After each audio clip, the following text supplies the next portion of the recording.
My cousin's friend just graduated college and he got this new position in Phoenix. So he flew out to Phoenix, got this new job. The only problem was he needed a car to get to and from work and he didn't have a lot of money to buy a new car.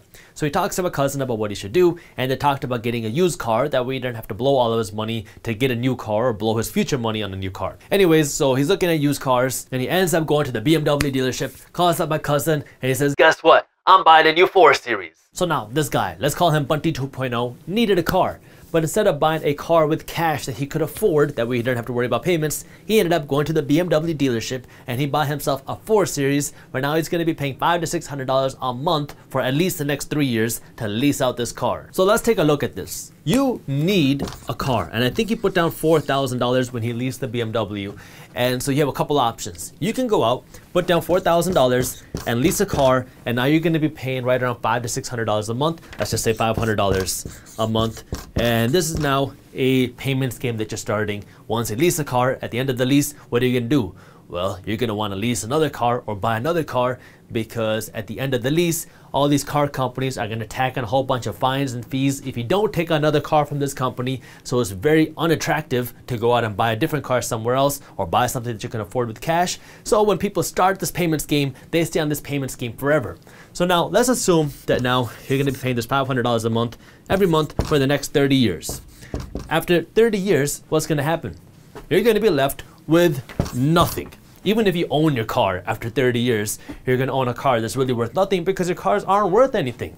But if you took this $4,000 and you bought yourself a used car with cash, a good working condition car, now you have this $4,000 car, you have no monthly payments. What you can do is instead take this $500 a month and invest it. And if you took this $500 a month and you invested it, and you could get a reasonable 7% annual return on your money. So you're just throwing your money in the stock market and you're hoping to get a little bit below average return. So we're not even talking about beating the market or even trying to meet the market. We're talking about a little bit below average. You just get a 7% return and you do this for the next 30 years, you're gonna have something like $600,000 in your account on the side, just because you used this money to pay yourself instead of using this money to pay your car company. And so this is where you got to decide what's your need versus what's your want. You need a car.